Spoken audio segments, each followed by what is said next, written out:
네, 오늘은 평생 감사 시리즈 마지막 시간인데요. 하나님이 가르쳐 주시는 감사를 배워야 합니다라는 제목으로 말씀을 좀 나누려고 합니다. 우리 빌립보서 4장 10절에서 13절 말씀인데요. 저와 여러분이 한 절씩 교독하도록 하겠습니다. 제가 먼저 10절 있습니다. 내가 주 안에서 크게 기뻐함은 너희가 나를 생각하던 것이 이제 다시 싹이 남이니 너희가 또한 이를 위하여 생각은 하였으나 기회가 없었느니라.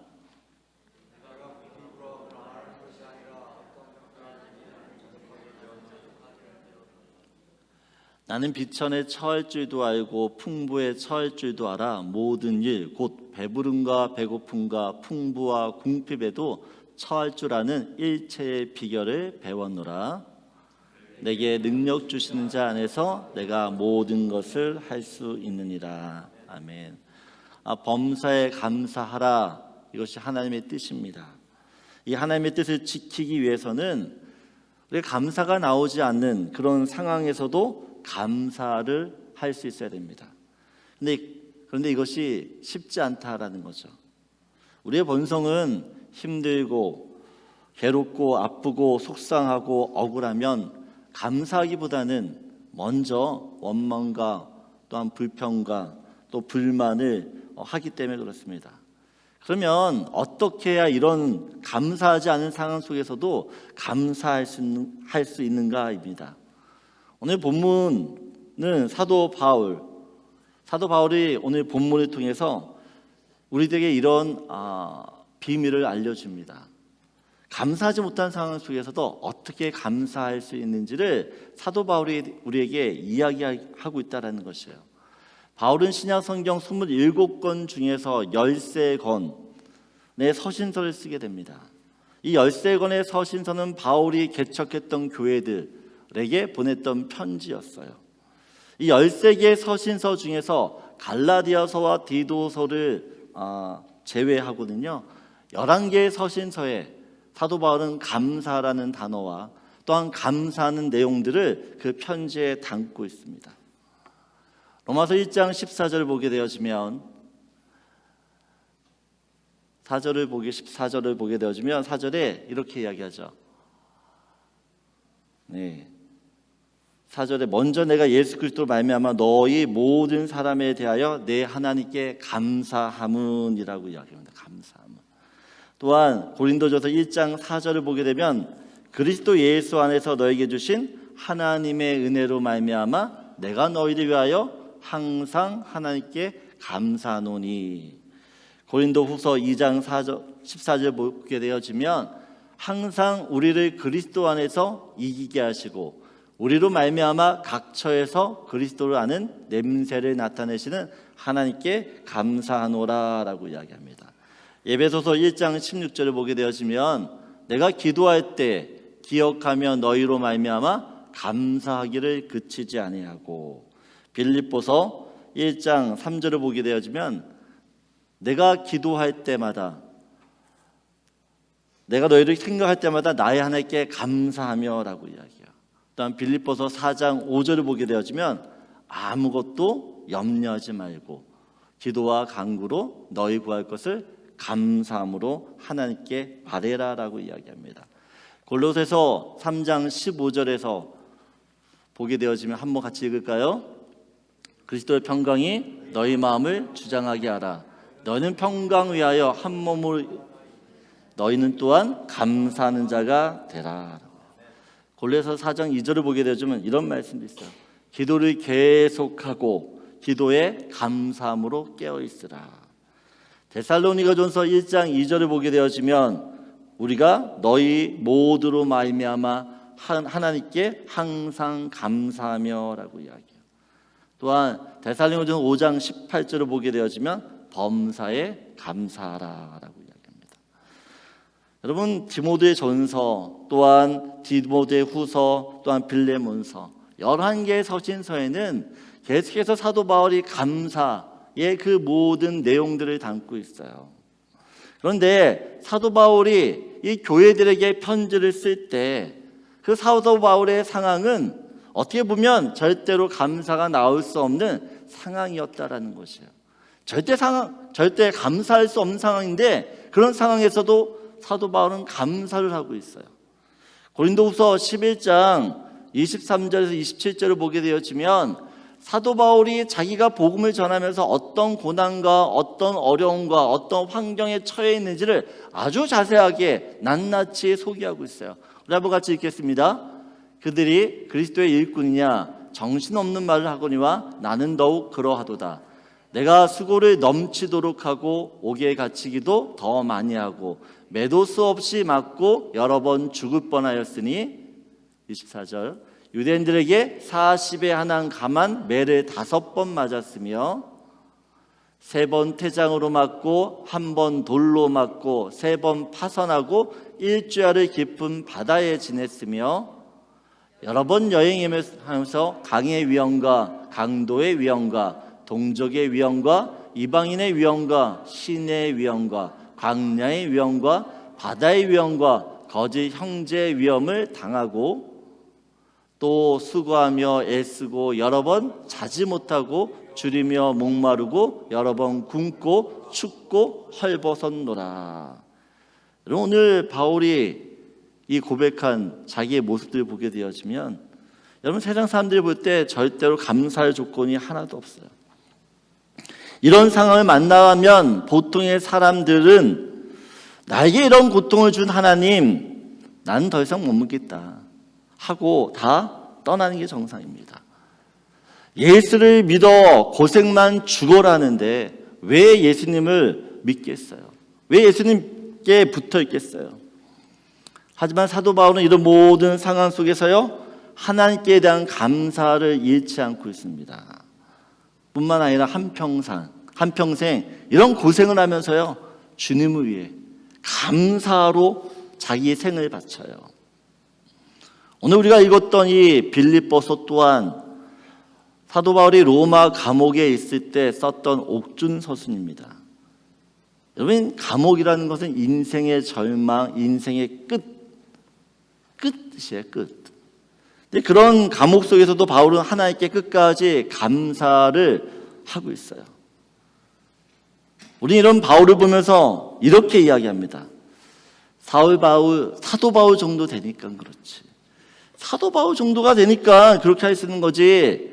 나는 저런 상황 되면 절대 못해. 나는 못해. 여러분 만일 사도 바울만 이런 일을 할 수 있었다면 바울이 굳이 교회에 편지를 쓰면서 범사에 감사라고 말할 필요가 없다는 사실이에요. 야 오히려 너희들은 죽었다 깨어나도 감사할 수 없으니까 이런 상황에서 그냥 포기해. 이렇게 써야 맞죠. 그런데 사도 바울이 11개의 서신서에 감사의 내용을 담고 있다라고 하는 것은 또 이 사도 바울이 빌립보서 오늘 4장 9절 보면 이렇게 해요. 너희는 내게 배우고 또한 듣고 본 바를 행하라 라고 이야기해요. 편지를 보내면서 사도 바울은 무엇을 이야기하느냐? 나 같은 사람, 나같이 못나고 나같이 또한 모질고 나같이 연약하고 부족하고 허물진 사람도 이런 상황 속에서 하나님께 감사했어. 그러니 너희도 분명 감사할 수 있다라고 격려하기 위해서 이 모든 내용을 썼다라는 것이에요. 여러분 살면서 문제가 없거나 또한 어려움이 없거나 근심이 없는 사람은 아무도 없습니다. 다만 그런 상황에 직면했을 때 어떻게 대처하느냐에 따라 인생의 향방이, 인생의 결과가 달라지는 것을 보게 되죠. 존 메가더라고 하는 목사님이 계시는데 이분이 자족 연습이라는 책에 이런 글이 있어요. 잘못된 상황 때문에 망하는 사람은 없으나 잘못된 대응으로 망하는 사람은 많다라고 이야기를 합니다. 무슨 말입니까? 상황 자체가 문제가 아니라는 거죠. 그 상황에 사람들이 어떻게 대응하느냐, 그 대응하는 것이 잘못되었기 때문에 오히려 결과들이 안 좋다라고 이야기하는 것이에요. 사도 바울이 범사에 감사할 수 있었던 이유는 이 상황에 대한 올바른 대처 때문에 그렇습니다. 사람들은 왜 감사하지 못할까? 왜 사람들은 불평할까? 가만히 살펴보면 지금 상황에 만족하지 못하기 때문에 그렇다라는 것이에요. 만족을 못한다. 여러분, 이스라엘 백성들이 40년 동안 아무것도 없는 그 광야에서 먹을 거, 마실 거, 입을 거 걱정하지 않고 삽니다. 광야의 뜨거운 낮에는 구름 기둥으로 하나님께서 시원케 해주셨고, 밤에는, 이 추운 밤에는 불 기둥으로 그들을 따뜻하게 해주셨어요. 이 거친 광야를 40년 동안 걸어 다니는데요, 성경에는 발이 부르튼 사람이 한 명도 없다라고 이야기해요. 한 명도. 여러분, 홍해를 건넌 것도 정말 기가 막힌 기적이에요. 그런데 더 큰 기적이 무엇인지 아십니까? 아무것도 없는 그 광야에서 40년 동안 질병 없이 건강하게 먹고 사는 거 걱정 없이 살았다라는 것이에요. 어떻게 보면 그게 더 큰 기적이 아니에요. 광야라는 곳이 불편하죠. 하지만 이스라엘 백성들이 애굽에서 노예 생활했던 그 시절보다는 훨씬 환경들이 나아졌어요. 형편들이 더 좋아졌어요. 그런데 모세가 백성들에게 이렇게 이야기를 합니다. 신명기 9장 24절을 보게 되어지면 우리 함께 읽겠습니다. 내가 너희를 알던 날부터 너희가 항상 여호와를 거역하여 왔느니라. 내가 너희를 알던 날부터 너희가 항상 여호와를 거역했대요. 왜 하나님을 거역합니까? 상황에 대한 잘못된 대처 때문에 그렇다는 것이에요. 사람은 무엇이 있기 때문에 만족함을 누리며 사는 존재가 아니에요. 그럼에도 이스라엘 백성들은 그들의 감사 조건을 늘 어떻게 해요? 내게 있냐 없냐, 내 손에 지금 있냐 없냐, 이것만을 가지고 판단했다라는 것이에요. 여러분, 밴쿠버에서 가장 비싼 집이 얼마짜리인지 아십니까? 제가 얼마 전에 들었는데 6,300만 불짜리 집이 있다고 하더라고요. 6,300만 불이 뭐 어떤 돈인지 잘 모르겠는데, 여러분, 거기서 살면 죽을 때까지 만족함이 없을까요? 만족함이 계속해서 유지될까요? 여러분, 차를 사도요, 기껏해야 한 달 정도 지나면은 그 만족함이 떨어져요. 미국의 바이든 대통령이 정말 매일매일 행복하며 살까요?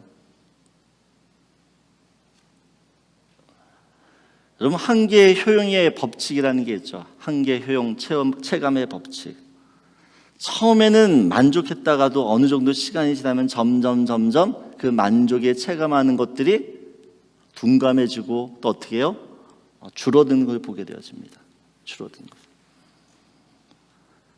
여러분, 사람은 언제 감사하느냐라고 할 때 그 감사의 기준이요, 소유의 문제에 달려있지 않는 것이에요. 태도에 달려있어요. 태도. 더 나아가 선택의 문제입니다. 이스라엘 백성은 모든 상황 가운데 어떤 선택을 하느냐? 불평, 불만, 원망을 선택해요. 하지만 오늘 우리가 읽었던 본문의 바울은요, 모든 상황 가운데, 모든 환경 가운데 감사를 선택하게 됩니다. 특별히 오늘 4장 11절 12절을 보게 되어지면 내가 궁핍함으로 말하는 것이 아니니라, 어떠한 형편에든지 나는 자족하기를 배웠노니라고 이야기합니다.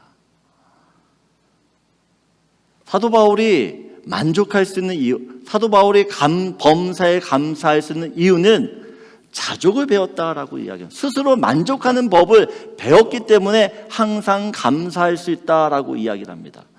그럼 표준 세번역을 보게 되어지면 이렇게 이야기해요. 같이 읽겠습니다. 내 처지가 힘들어서 이렇게 말하는 것은 아닙니다. 나는 내가 가진 것에 만족하고 있으며 어떠한 환경에서도 감사하는 법을 배웠습니다 라고 이야기해요.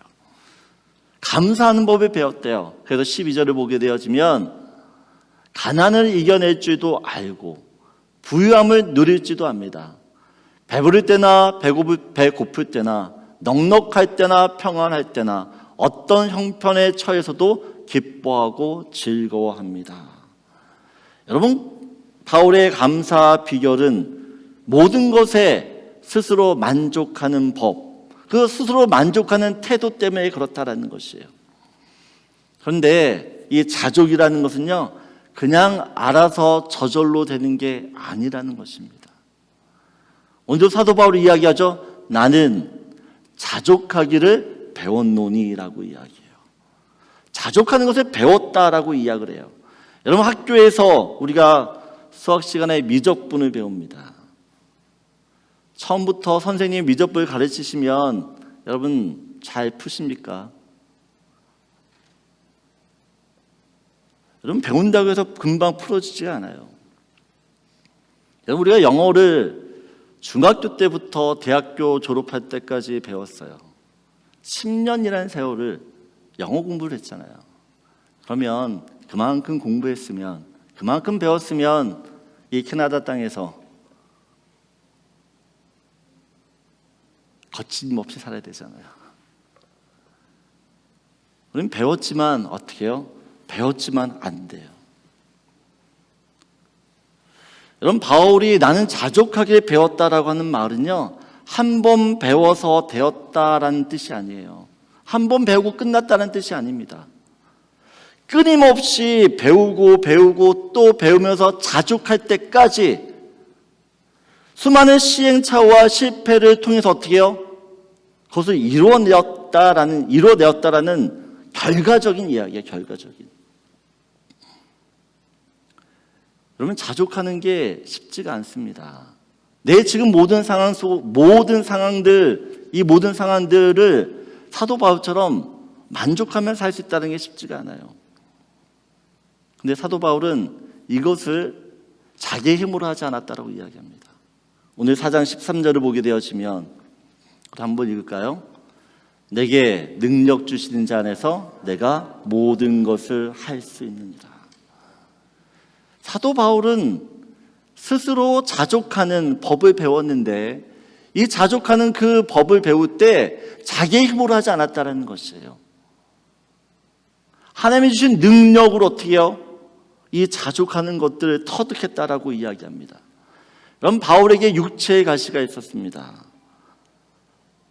바울이 복음을 전하는데 이 육체의 가시, 이 육체의 연약함이 얼마나 방해가 되는지 몰라요. 얼마나 사역하는 데 있어서 장애물이 되는지 몰라요. 불편한지 몰라요. 그래서 정말 하나님께 간절히 기도를 합니다. 한 번, 두 번, 세 번. 그렇게 간절히 기도했을 때 하나님께서 사도 바울에게 이렇게 말씀하셨어요. 고린도후서 12장 9절을 보게 되어지면 같이 읽겠습니다. 나에게 이르기를 내 은혜가 내게 족하도다. 이는 내 능력이 약한 데서 온전하여 짐이라 하신지라. 그러므로 도리어 크게 기뻐함으로 나의 여러 약한 것들에 대하여 자랑하리니 이는 그리스도의 능력이 내게 머물게 하려 함이라. 여러분, 바울에게 하나님의 능력이 임하게 되어지니까 그를 고통스럽게 했던 그 육체의 가시가 자랑거리로 변해요. 자랑거리로. 그가 그렇게 간절히 기도했던 그 제목들이 감사의 제목이 돼요. 여러분, 범사의 감사는 내 힘으로 되는 것이 아닙니다. 하나님의 능력이 우리 가운데 임해야 돼요. 하나님의 능력이 임하게 되었지만 절대로 감사할 수 없는 그 상황에서 감사가 터져나와요. 여러분, 이런 체험을 하게 되어지면 내가 그동안 주님께 드렸던 감사가 얼마나 저차원적인 감사인지를 깨닫게 되어져요. 여러분, 우리의 감사를 돌아보세요. 우리가 언제 감사합니까? 있어야 감사하고 받아야 감사하고 잘 돼야 감사해요. 그래서 범사에 감사하는 게 힘든 것이에요. 이것에 너무 익숙해져 있기 때문에. 여러분, 하나님은 이런 우리의 모습을 알기 때문에 우리를, 죄송하지만 다니엘의 세 친구들이 경험했던 그리 아니하실지라도라는 그 상황으로 우리를 몰아가세요. 그 상황 속에서 어떻게 해요? 그리 아니하실지라도 하나님께 감사를 드린다라고 고백을 받게 하신다는 것이에요. 그러면 제2차 세계대전 중에 폴란드 남부에 위치했던 이 아우슈비츠 수용소, 여러분 잘 아실 겁니다. 이곳에서 유태인들이 110만 명이 학살을 당합니다. 하루에 1,500명에서 2,000명이 되는 사람들이 가스실에서 죽게 되어지고, 그 시신들을 태우고, 또한 그 연기들이 이 수용소를 가득 찼다라는 것을 많은 사람들이 증언하고 있어요. 여러분, 이때 유태인들에게는 소망이 있었어요. 여러분, 이 수용소에 있으면서 그들은 한 가지의 노래를 불렀다고 합니다. 무슨 노래는? 메시아에 대한 노래예요. 우리에게 메시아가 있다. 그 메시아가 이제 곧 올 것이다. 근데 우리를 구원해 주시는 그 메시아는 조금 늦게 오신다. 이 노래를 하루하루 계속 불렀다라고 이야기해요. 그런데 시간이 지남에 따라 1년, 2년, 3년 시간이 지남에 따라 자기 옆에 있는 동료들, 친구들, 가족들이 한 명씩 사라져요. 이 수용소 생활이 너무 고통스럽고 죽음에 대한 공포가 그들을 너무 사로잡으면서 그들이 불렀던 이 노래들도 점점 힘을 잃어갑니다. 그리고 여기저기서 하나님에 대한 원망이 터지는 것이에요.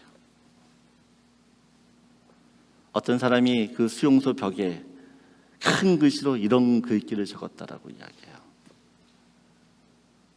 God is nowhere. 하나님이 아무데도 안 계시다라는 것이에요. 이때 늙은 한 사람이 나와서 저 글씨를 이렇게 지으면서요, 다시 글을 써요. 뭐라고 쓰냐? God is now here. 여러분, 스펠링 하나가 어디에 붙지 않느냐에 따라서 하나님이 아무데도 안 계시기도 하고요, 하나님이 지금 여기 계시기도 해요. 무슨 차이입니까? 똑같은 상황이에요. 하지만 그 상황 속에서 무엇을 바라보느냐, 어떤 태도를 갖느냐, 어떻게 반응하느냐에 따라서 완전히 다른 결과가 드러나요. 여러분, 감사는 태도입니다. 어떤 태도냐? 믿음의 태도입니다. 믿음이 있어야지만 선택할 수 있는, 믿음이 있어야지만 선택할 수 있는 것이 감사예요. 그런데 이런 선택을 하며 산다는 게 너무나 쉽지 않다라는 것이에요. 너무나. 지난 한 주일 동안 저희 교인들 중에 좀 힘들고 어려운 일을 겪으신 분들이 많았습니다. 제가 월요일에 한 형제를, 그러니까 성도를 만났는데 그런 고백을 하는 거예요. 너무 힘들다는 거예요. 정말 열심히 일을 하는데, 투잡, 쓰리잡을 잡고 일을 하는데 먹고 살기가 너무 힘들다는 거예요. 제가 그 말 듣는 참 마음이 아팠어요. 도와줄 수가 없잖아요. 어떻게 도와줘야 되나. 제가 그 성도님한테 기도하겠습니다. 하나님께도 분명히 이 상황 속에서 도움을 주실 겁니다. 함께 기도하자고 했어요. 그런데 그 월요일날 저녁 때, 또 그 다음날 화요일날, 이 성도보다 더 안 좋은 일을 겪은 성도님들의 이야기를 들었어요.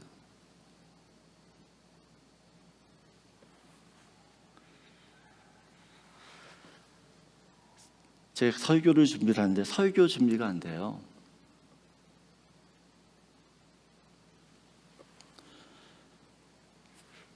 저분들에게 어떻게 그런 상황 속에서도 감사하라고 말을 할 수 있을까? 설교를 해야 되는데.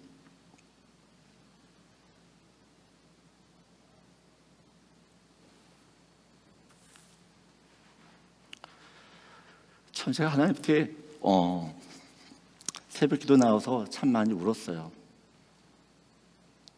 하나님 왜 이러세요? 왜? 이러시면 안 되잖아요.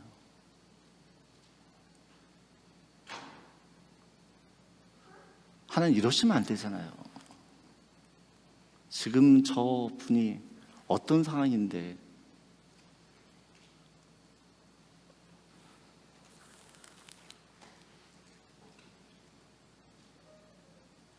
그런데도 주님이 저한테 하시는 말씀은 그래도 감사하라는 것이었어요. 감사. 하나님 어떻게 감사해요? 내 힘으로 감사하지 말라는 거죠. 내가 주는 능력으로, 내가 주는 힘으로 감사하라는 것이에요. 여러분, 사람의 힘으로 절대 감사가 나오지 않는 상황을 마주칠 때가 있어요. 이때 우리는 정말 깊은 고민에 빠져요. 하나님 어디 계세요? 하나님 계시면 이러시면 안 되잖아요. 지금 무엇하고 계세요?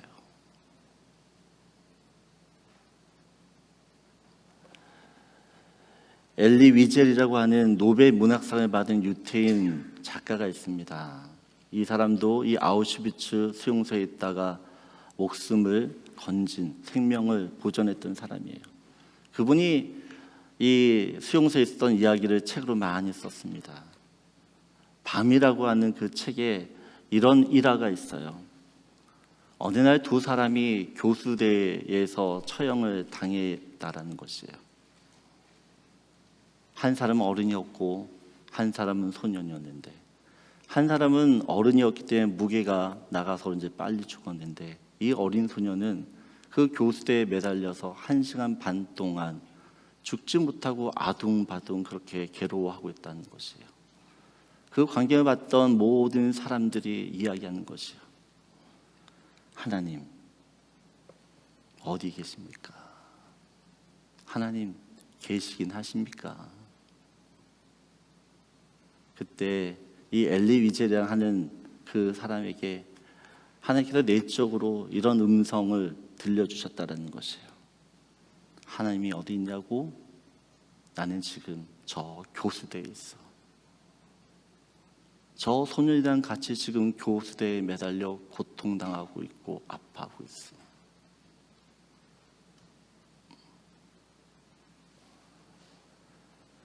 여러분, 하나님이 어디 계시냐라고 물으신다면 여러분이 그 질문하는 그 현장에 하나님이 함께 계세요. 성경에는 하나님의 이름을 이야기할 때 여러 이름이 있는데 여호와 삼마라고 하는 이름이 있습니다. 그 여호와 삼마라는 것은 나는 거기에 있다라는 것이에요. 너희들이 고통당하고 있는 그 현장, 그 자리, 아파서 눈물 짓고 있는 그곳에서 그 모든 것을 내가 보고 있다라는 것이에요. 너희들처럼 나도 아프다는 것이에요. 내게 능력 주시는 자 안에서 내가 모든 것을 할 수 있다. 주님의 능력을 주시는데 어떤 능력을 주시느냐? 내 상황과 형편을 다 보셨기 때문에 그 상황에서 나에게 필요한 것이 무엇인지, 나한테 필요한 힘이 어떤 것인지 알고 그 능력을 주시겠다는 것이에요.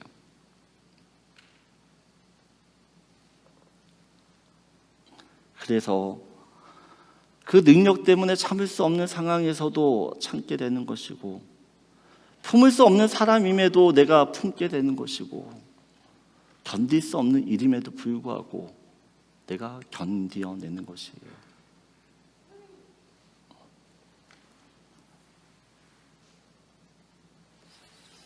저는 하나님이 가르쳐 주신 감사가 있다고 생각합니다. 근데 하나님이 가르쳐 주신 그 감사는 참 아파요. 하지만 그 감사를 갖게 되었을 때 하나님에 대한 그 세계가, 하나님에 대한 그 생각들이 완전히 달라지게 되는 줄 믿습니다. 여러분, 우리의 믿음의 싸움은 처절한 싸움이에요. 성경은 우리가 믿음 생활하는 것이 편안한 싸움이라고 이야기하지 않습니다. 여러분, 전쟁을 하는데 피를 안 흘리고 전쟁하는 전쟁이 어디 있어요? 피 터지게 싸우는 것이 우리의 현실이에요.